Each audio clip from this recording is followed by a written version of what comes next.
Trump's tariffs face reality check as economic risks mount and policy shifts emerge.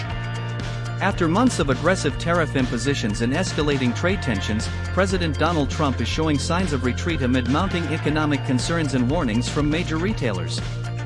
The ambitious tariff strategy, including a staggering 145% tariff on Chinese imports, has triggered fears of rising consumer prices, supply chain disruptions, and a slowing economy. President Trump has scaled back his threat to fire Federal Reserve Chair Jerome Powell and acknowledged that the 145% tariffs on Chinese goods announced recently are not feasible, reflecting a significant policy recalibration.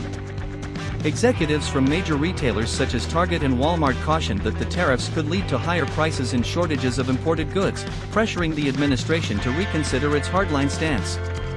Since Trump took office, the S&P 500 has dropped by 10%, signaling investor concerns over the economic impact of trade conflicts and tariffs. Trump's initial expectation that tariffs would quickly force companies to relocate manufacturing to the U.S. has been challenged by the intricate reality of global supply chains, complicating the administration's trade objectives.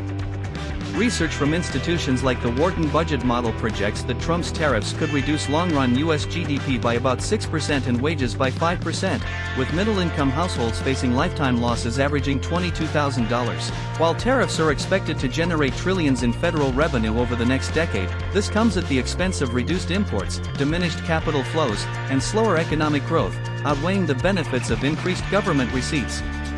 The average effective U.S. tariff rate has surged to approximately 22.5%, the highest since 1909, with steep tariffs on steel, aluminum, autos, semiconductors, and pharmaceuticals.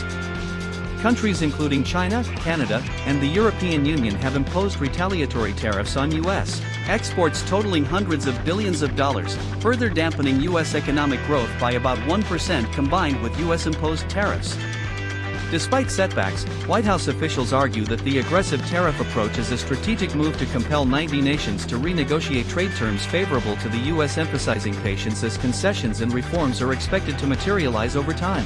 This evolving situation highlights the tension between ambitious protectionist policies and economic realities, as the Trump administration navigates the complex balance between asserting trade leverage and safeguarding domestic economic stability.